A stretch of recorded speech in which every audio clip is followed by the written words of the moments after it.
안녕하십니까, 황금캐는 정세입니다. 이거는 가축훈 퇴비입니다. 이게 이제 고추밭을 준비하면서 뿌리는 퇴비입니다. 뭐 다른 작물을 쓸 때, 다른 작물을 키울 때도 요 퇴비를 뿌리고 작물을 키우고 그렇습니다. 이거는 전년도 겨울에 면사무소에다가 신청을 해가지고 국가 보조를 받은 퇴비입니다. 그래서 이 동네는 뭐 요게 거의 다 보급이 돼요. 요게 좀 싸고 뭐 그냥 퇴비로서 역할을 해주고 이러니까요. 지금 이제 대부분 이제 막 석회고토 뿌리시고 그 다음에 이제 퇴비 치고 이제 화학비료 준비하고 이제 비닐 피복하고 이제 이런 수준으로 해가지고 고추밭을 준비를 합니다. 저도 먼저 이제 석회고토를 뿌리고 일주일 뒤에 이제 퇴비를 뿌린 다음에 로타리를 쳐버렸습니다. 그러고 나서 이제 화학비료를 치고 그리고 이제 비닐 피복하면은 이제 밭이 준비가 됩니다. 지나가다가 보니까 이제 밭에다가 퇴비를 살포를 하려고 준비를 많이 하셨더라고요. 이게 하나하나 이렇게 밭에다 갖다 놨는데 제가 하도 많아가지고 한번 내려서 세어봤어요. 몇 개나 좀 되는지. 그랬더니 약 한 300평 정도 되는데 117개를 갖다 놓으셨더라고요. 지나가다가 퇴비를 뿌리려고 이제 작업을 준비를 하고 있는 밭이 있어가지고 잠깐 지금 보고 있는 거예요. 여기가 텃밭치고는 굉장히 좀 커요. 보니까 한 300평 이상 됩니다. 300평? 여기 밭에서 저렇게 찔러가지고 요렇게 따지면은 약 한 300평 정도는 되는 것 같아요. 그래서 퇴비를 지금 몇 포를 뿌리시나 하고 잠깐 제가 한번 세어 보려고 잠깐 들렸어요. 보통 퇴비를 많이 뿌리시더라고요. 하나, 둘, 셋, 넷, 다섯, 여섯, 일곱, 여덟, 아홉, 열, 열하나, 열둘, 열셋, 열넷, 열다, 열여덟, 열일곱, 117개입니다. 우와, 이렇게 지금 어림작 해가지고 보니까 이렇게 저기 텃밭 잘라서 딱 계산해서 한 300평 정도 되는 것 같은데 117개 퇴비를 지금 갖다 놨습니다. 와, 엄청나요. 여기 주변에 어르신들도 보면은 퇴비를 보통 한 300평에 100포 막 이렇게 뿌리신다고 그러더라고요. 와, 엄청나게 뿌리십니다 지금 보니까. 그래서 와, 꽤 많다 이런 생각이 들었거든요. 그래서 농부님들은 퇴비에 대해서 다들 어떻게 생각하시나 그래가지고 제가 설문을 한번 해봤습니다. 1000명 정도가 답변을 주셨는데 많은 분들이 관심이 계신 것 같아요. 약 1000분 정도 계셨는데 설문이 퇴비를 이제 많이 뿌리면 많이 뿌릴수록 좋다 라고 얘기하시는 분이 한 20% 있고, 그리고 수량으로 이제 얘기했을 때 300평당 100포 뿌리는 분이 20%, 그리고 300평당 50% 뿌리는 분들이 약 한 30%, 그리고 뭐 300평당 20포, 10포 이제 이런 식으로 이제 뿌리시는 분들이, 좀 적게 뿌리시는 분들이 뭐 한 20%, 25% 정도 되시고, 그리고 10%가 아예 퇴비를 사용하지 않는다 이렇게 답변을 주셨습니다. 그래서 제가 생각하기에는 다들 퇴비에 대해서는 좀 되게 여유롭게 생각을 하고 계시구나 이렇게 생각하고 있습니다. 그러니까 퇴비를 많이 뿌리면 많이 뿌릴수록 농사가 잘 된다 이런 인식을 갖고 계신 것 같더라고요, 대부분 농민분들께서. 그래서 저는 그 퇴비에 대해서 조금 더 얘기를 좀 해보면은 퇴비가 긍정적인 효과가 두 가지가 있습니다. 이제 퇴비의 좋은 장점은 비료로서의 역할과 또한 토양 개량제로서의 역할을 합니다. 비료로서의 역할은 뭐 다량 원소 NPK를 공급을 해주고, 또한 미량 원소를 공급해주는 역할도 하고, 그리고 완효성 비료로서의 역할도 해줍니다. 그리고 식물이 필요한 식물 호르몬 공급을 해줍니다. 토양 개량제의 역할로서는 물리성을 개량시켜주고, 그 다음에 양이온 치환 능력을 증대시켜 줍니다. 또한 유해 성분을 흡수하고 미생물과 지렁이가 살 수 있는 여건을 마련해 줍니다. 이런 이유에 의해서 많은 농부님들이 퇴비는 좋은 거다 이렇게 생각하고, 많이 뿌리면 많이 뿌릴수록 농사가 잘 되고 좋다 이렇게 생각하고 많이 뿌리시기 시작합니다. 자, 근데 이 좋은 퇴비가 힘들여서 뿌리고 돈 주고 사서 힘들여서 뿌린 퇴비가 많이 뿌려서 농사가 잘 돼야 되는데, 제가 여러 상황을 좀 지켜봤을 때, 또한 자료나 이런 걸 봤을 때 퇴비를 많이 뿌려 가지고 의외로 농사가 잘 안 되시는 분들을 봤습니다. 그래서 퇴비에 대해서 좀 더 자세히 살펴보고 그 내용을 듣고 퇴비를 살펴하면서 농사를 하시면은 좀 더 많은 수확량을 가져가시고 풍성한 가을이 되실 것 같습니다. 자, 그러면 퇴비에 대해서 한번 이야기를 해 보겠습니다. 퇴비란 원래 이제 유기물부터 이야기를 해야 됩니다. 유기물이란 뭐 사체나 식물 잘라서 놓은 사체, 그리고 뭐 동물도 죽은 사체, 뭐 그다음에 생선뼈, 뭐 짐승뼈, 짐승살, 뭐 이런 거 다, 그다음에 풀, 이런 것도 다 유기물입니다. 그런 유기물 중에서 퇴비란 거기서 또 구분이 되는데, 퇴비하고 퇴비와 구비 이렇게 많이 원래는 갈라집니다. 근데 퇴비란 뭐냐면은 순수 볏짚이라든가 산에서 깎아 가지고 온 풀을 삭혀서 만든 게 퇴비입니다. 그리고 구비라는 거는 가축분 분뇨에다가 뭐 볏짚이라든가 뭐 톱밥이라든가 이런 거 유기물을 집어넣어 가지고 같이 혼합해 가지고 발효시킨 게 구비입니다. 요즘은 이런 말을, 구비란 말을 안 쓰고 퇴비다 이걸로 이제 쓰게 됩니다. 그래서 여기다 보면은 퇴비라고 되어 있죠. 퇴비. 그래서 가축분 분뇨에다가 유기물을 집어넣은 게 지금은 그게 퇴비로 용어가 되어 버렸어요. 그래서 가축분 퇴비는 가끔 가다가 문제가 발생이 됩니다.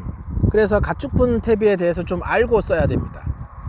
보통 그냥 우리가 알고 있는, 예전에 이제 알고 있던 퇴비는 산에서 풀을 깎아 가지고 와 가지고 발효시키거나 볏짚을 발효시켜서 만든 퇴비는 뭐 한 3,000kg 집어넣는다고 해가지고 300평당 3,000kg 집어넣는다고 해가지고 별 문제가 안 생깁니다. 그러나 가축분 퇴비 같은 경우에는 요즘은 가축들이 사료로 잘 먹고 뭐 이래가지고 이 퇴비의 질소 함유량이라든가 인산 함유량, 칼륨 함유량 등 비료의 성분이 많이 녹아 있습니다. 그래서 퇴비를 적정량을 계산하지 않고 쓰게 되면은 오히려 농사가 잘 되지 않는 해가 생깁니다. 가축분 퇴비로 가장 이제 많이 쓰이는 게 소에서 나오는 분뇨, 그 다음에 우분이라고 합니다. 그 다음 돼지 하면은 돈분, 그 다음에 닭 하면 개분, 이렇게 이제 얘기를 하는데, 질소 함유량으로 계산을 해 보면은 우분이 함유량이 적고 약 한 2.3%, 그리고 돈분 같은 경우에는 3% 정도, 그리고 개분 같은 경우에는 질소 함유량이 뭐 3.9% 정도 이렇게 들어가 있습니다. 그래서 그 가축분 퇴비를 바로 쓰시는 분들은 그거를 고려해 가지고 넣어줘야 돼요. 우분 같은 경우에는 300평당 뭐 1톤에서 1.5톤 이렇게 넣어줘도 되고, 그 다음에 돈분 같은 경우에는 300평당 500kg에서 1000kg, 1톤 정도 이렇게 넣어줘도 됩니다. 그리고 개분 같은 경우에는 질소 함유량이 3.9% 정도 이렇게 있기 때문에 500kg 정도, 300평당 500kg 정도 이렇게 넣어줘야 됩니다. 그 이상의 양을 많이 넣어주게 되면은 비료의 함유량이 많아져 가지고 오히려 농사가 잘 안 됩니다. 요즘은 이렇게 포대에 개분하고 돈분하고 우분하고 골고루 섞여 가지고 톱밥하고 섞여 가지고 이게 퇴비가 나오고 있습니다. 이것도 그래서 가축분 퇴비에 준해서 계산을 해 봐야 됩니다. 개분이랑 돈분이랑 우분 이렇게 골고루 섞여져 있습니다. 지금 여기도 보면 함유량이 개분이 20%고 우분이 20%, 돈분이 15% 들어가 있어요. 그래서 이거 대략 합쳐 보면은 40, 55%. 예, 나머지는 뭐 톱밥 들어가 있고 버섯 재배지 들어가 있고 원두박 파미자박 뭐 석회고토 이런 것도 조금 들어가 있고 3%씩. 그래서 절반 정도가 충분히 들어가 있습니다.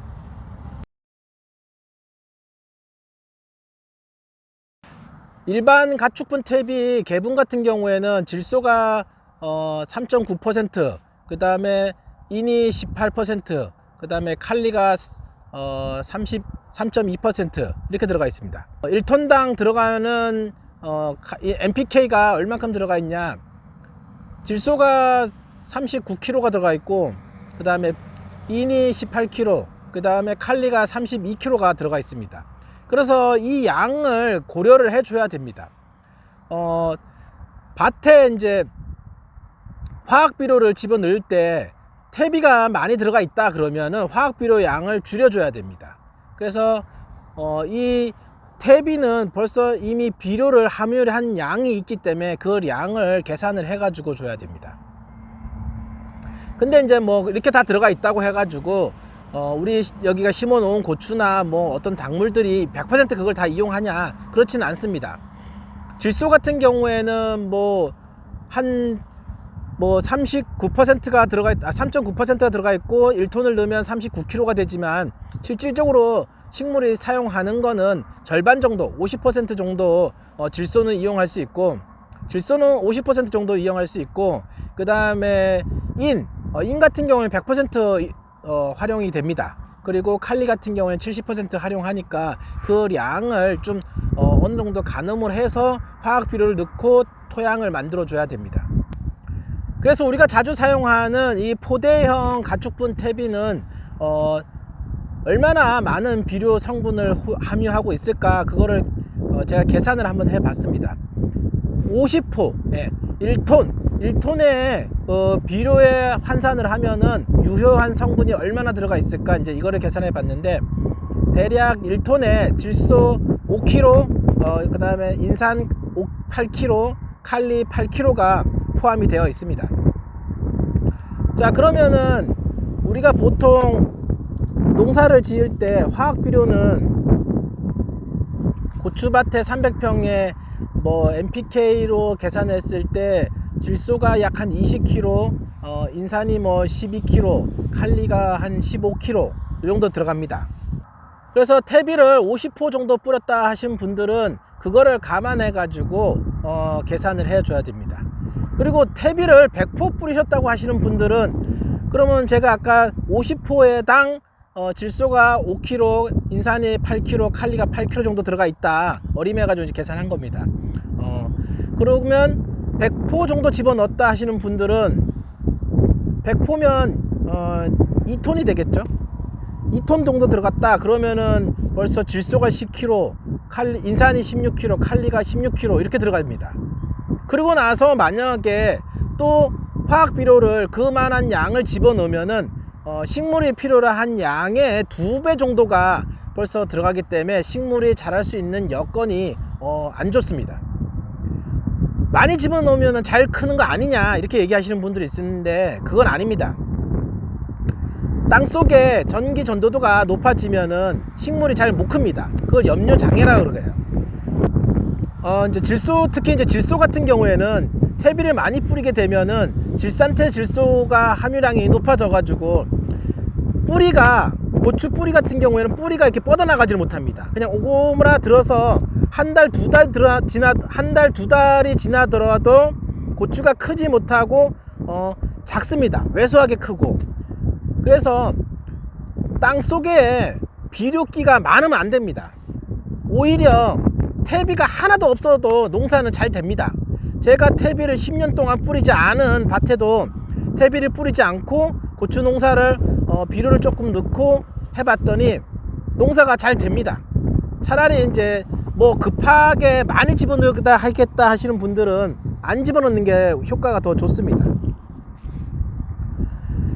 그래서 많이 집어넣는 것보다 적절하게 집어넣는 게 좋다, 그렇게 생각하시면 되시고요. 그러면은 퇴비를 언제 얼만큼 집어넣는 게 좋냐, 퇴비는 이제 뭐 보통 농사가 시작하기 전에, 그 전에 이제 가을에 퇴비를 넣어주고 이제 이렇게 노타리를 쳐주면 좋습니다. 근데 뭐 보통 우리들이 그러지 않고 봄에 이제 보통 퇴비를 넣어주고 그러잖아요. 퇴비를 살포를 하는 것은 작물을 심기 한 달 전이나 최소 2주 전에 뿌리시고 노타리를 쳐주면 좋습니다.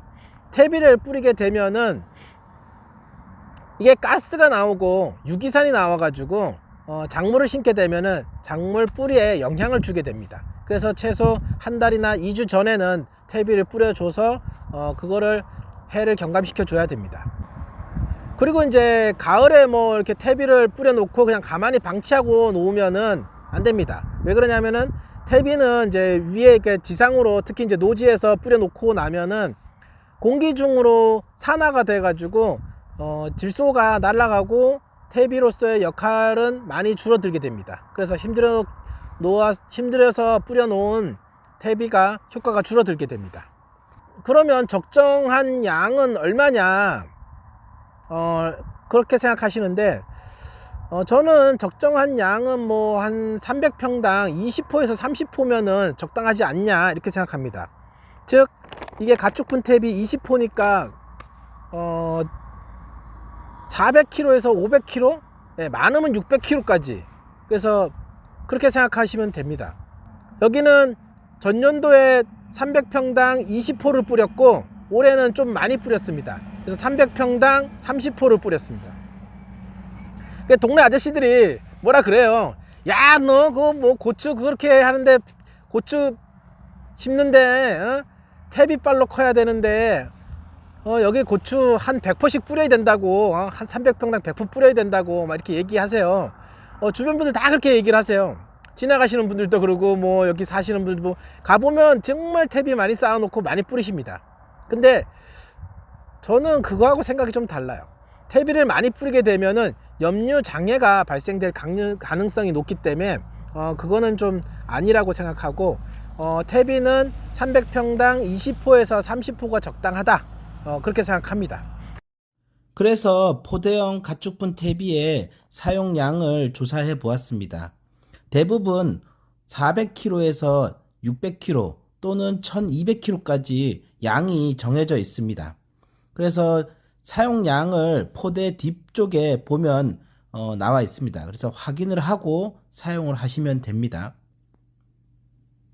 그리고 퇴비를 많이 뿌리는 이유가, 아마도 저는 이제 농업기술센터에서 퇴비의 적정량을 300평당 뭐 3000kg 이렇게 얘기를 하니까 사람들이 100포 적게 뿌리는 거다 이렇게 얘기를 하는 것 같아요.